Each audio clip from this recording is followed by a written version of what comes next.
تو قرآن روشن واضح مبین اللہ کی طرف سے جو کہ حق کو باطل سے علیحدہ کرتی ہے، روز روشن کی طرح واضح نشانیوں کے ساتھ اللہ تعالیٰ کے نبی صلی اللہ علیہ وآلہ وسلم اس کی باتوں کو ظاہر بھی کیا کرتے تھے جو کہ دین کی تھیں، اور کسی کی اگر پرسنل زندگی ہوتی تھی اس کو وہ چھپا لیا کرتے تھے، کیونکہ ان کے ساتھ لوگوں کو پرسنل گرجز بہت زیادہ تھے۔ سورہ المائدہ کی آیت نمبر 16 کو دیکھتے ہیں۔ یہدی ہدایت دیتا ہے بھی اس کے ذریعے اللہ تعالی من اتبع جو بھی اس کے پیچھے چلا، رضوانہ اس کی رضا کے، سبل السلام راستوں کی سلامتی کے، وَيُخْرِجُهُمْ اور وہ نکال کر لاتا ہے ان کو،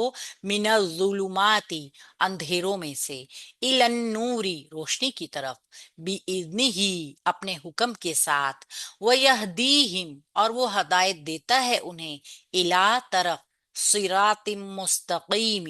سیدھے راستے کی طرف۔ اب یہاں اللہ رب العزت نے بتایا ہے کہ اللہ رب العزت ہدایت دیتے ہیں اندھیروں سے روشنی کی طرف۔ واضح آیت ہے، اللہ تعالیٰ اس کے ذریعے سے رہنمائی فرماتے ہیں ان کی، کن کی، جو رضا کے طالب ہیں، سلامتی کے راستوں کی طرف جانا چاہتے ہیں، اللہ تعالیٰ انہیں اندھیروں سے نکال کے روشنی کی طرف اپنے حکم سے ان کی رہنمائی کرتے ہوئے سیدھے راستے کی رہنمائی دیتے ہیں۔ یہدی فعل ہے مضارع کا، واحد مذکر غائب کا صیغہ ہے، ہا دال یا اس کا روٹ ورڈ ہے، ہدا یہدی۔ یہاں پہ تو یہ ہوا کی ضمیر اس کا فاعل ہے، باب ضاد سے یہ آتا ہے، ہدا یہدی، اس میں بھی تعلیل ہوتی ہے، بی حرف جار، ہی مجرور ضمیر، بھی مرکب جاری متعلق یہدی فعل کے، اللہ اس کا ظاہر فاعل آ گیا۔ اللہ تعالیٰ اس کے ذریعے ہدایت دیتا ہے، من اس کو جو، من موصول ہے، اتبع جو اس کے پیچھے چلا، اتبع یتبعو فعل ہے مضارع کا، یہ ویسے مزید فیکا ہے، اور واحد مذکر غائب کا صیغہ ہے، ماضی کا ہے، سوری، فعل ماضی واحد مذکر غائب ہے، اور یہ تا با آئین اس کا روٹ ورڈ ہے، مزید فی باب کا ہے، یہ من موصول کے لیے صلہ بن جائے گا۔ موصول اور صلہ جو ہے یہ آگے جو، ہاں ٹھیک ہے، پیچھے والے جملے کا مفعول بنے گا، پہلے ہم اتباع کا مفعول دیکھتے ہیں، رضوانہ، را ضاد یا روٹ ورڈ کے ساتھ ایک اسم ضمیر کے ساتھ جڑ کر آیا ہے جو کہ مرکب اضافی بنے گا، منصوب ہونے کی وجہ سے اتباع فعل کے لیے مفعول بھی بنے گا، تو یہ فعل اپنے فاعل مفعول کے ساتھ، اور دوسرا مفعول اس کا بنے گا سبل السلام، یہ مرکب اضافی، یہ مفعول ٹو بنے گا اتباع فعل کا، تو فعل اپنے فاعل اور دونوں مفعولوں کے ساتھ مل کر من موصول کا صلہ بن گیا، یہ موصول اور صلہ مفعول بھی بن گیا یہدی فعل کے لیے۔ یہاں تک تو فعل اپنے فاعل اور مفعول کے ساتھ مل کے جملہ فعلیہ خبریہ ہو گیا، یہ مکمل ہو گیا پیٹرن۔ وَيُخْرِجُهُمْ اب جملہ دوسرا شروع ہو رہا ہے، یخرجو فعل ہے مضارع کا،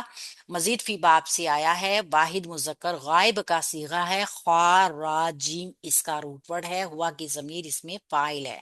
ہم اس کا مفعول ہے، فعل فاعل مفعول، من حرف جار، الظلمات مجرور، ضا لام میم روٹ ورڈ، مرکب جاری متعلق یخرجو فعل کے، فعل فاعل مفعول جملہ فعلیہ، الا ظرف، ظرف کے ساتھ جو بنے گا متعلق الی نوری،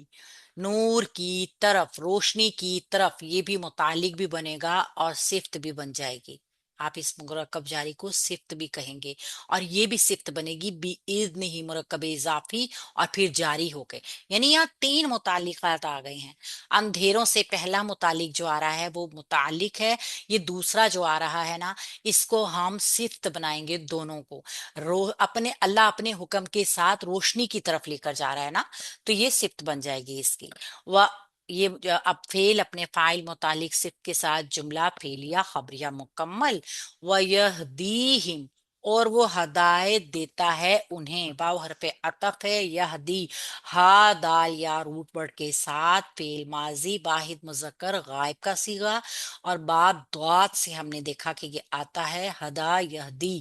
وہ ہدایت دیتا ہے. ہم مفعول بھی کی ضمیر جڑ کر آئی ہے, مرکب یہ سوری مفعول فعل فاعل مفعول, الا ظرف,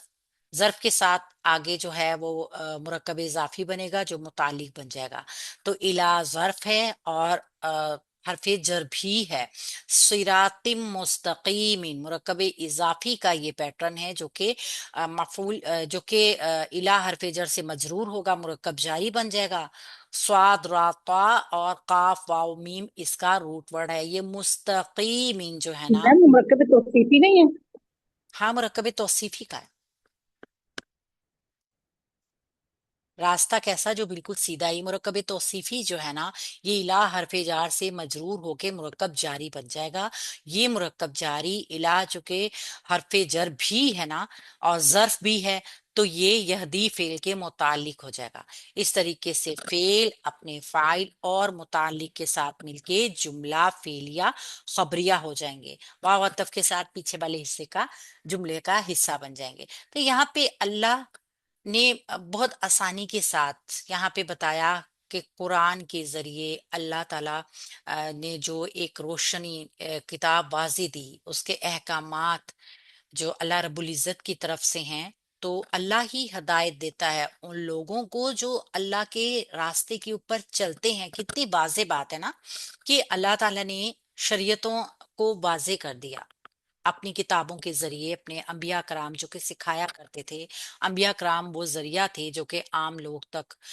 لوگوں تک ان احکامات کی رسائی کے لیے آسان ترین رسول تھے, ایک طرح ذریعہ تھے وہ کہ جو ان کتابوں کے احکامات کو بندوں کو تک پہنچاتے تھے. اور پھر بندوں تک جب احکامات پہنچ گئے تو پھر فالو کرنا بندوں کی مرضی کے اوپر آ گیا. ہدایت دینے والا اللہ ہے, لیکن منشا انسان کی ہوتی ہے نا. جب کسی انسان کو دو راستے دکھا دیے جاتے ہیں تو یہ مرضی کے اوپر چھوڑ دینا کسی انسان کو, یہی جزا اور سزا کا سبب بنتا ہے. آپ کو دو چیزیں بتائی جائیں, ایک آپ کو کہا جائے کہ دیکھیں آسان سی بات ہے, اگر زندگی میں بھی آپ کے سامنے کوئی ایسا کیس آ جائے کہ آپ کو دو چیزیں دی جا رہی ہیں کہ ایک یہ بالکل سیدھی سڑک ہے, آپ نے اس پہ جانا ہے, آپ نے اپنے گھر ہی پہنچنا ہے, بالکل سیدھی سڑک ہے, آپ اپنے گھر پہنچیں گے. لیکن ایک راستہ ایسا ہے آپ اس پہ بھٹک سکتے ہیں, یہ سیدھا نہیں ہے, یہ گمراہی کا راستہ ہے, آپ اس پہ گم جاؤ گے. تو سلیکشن آپ کی اپنی مرضی ہے نا. اگر آپ نے جان بوجھ کے وہ راستہ سلیکٹ کیا کہ جس پہ وہی بات ہے, ایک سیدھے راستے پہ تھوڑی بہت مشکلات آپ کو ہوں گی, اور لیکن اگر وہ جو گمشدہ راستہ ہے جو کہ بھول بھلائیاں ہیں, ان میں جگہ جگہ ناچ گانے کی محفلیں ہیں, زیور بکھرے پڑے ہیں, مال ہے, دولت ہے, متاع ہے, آپ کی مرضی کی منشا کی ہر چیز ہے, تو پھر سلیکشن آپ کے اوپر ہے کہ آپ نے اپنی نفس کی سنی یا پھر آپ نے سیدھا راستہ اختیار کیا. تو جب کوئی سیدھا راستہ اختیار کرتا ہے تو اللہ تعالیٰ پھر اس کی رہنمائی کرتے ہیں. یہاں پہ بتایا کہ پھر جو اللہ کے رضا کے راستوں کی طرف چلا نا, تو پھر اللہ تعالیٰ اس کو گمراہی سے نکال کے روشنی کی طرف لے آئے گا, ہدایت دے دے گا اس کو. اور ہدایت میں جب کوئی انسان آ جائے گا, سیدھے راستے کی رہنمائی اس کو پھر خود بخود مل جائے گی, تو وہ پھر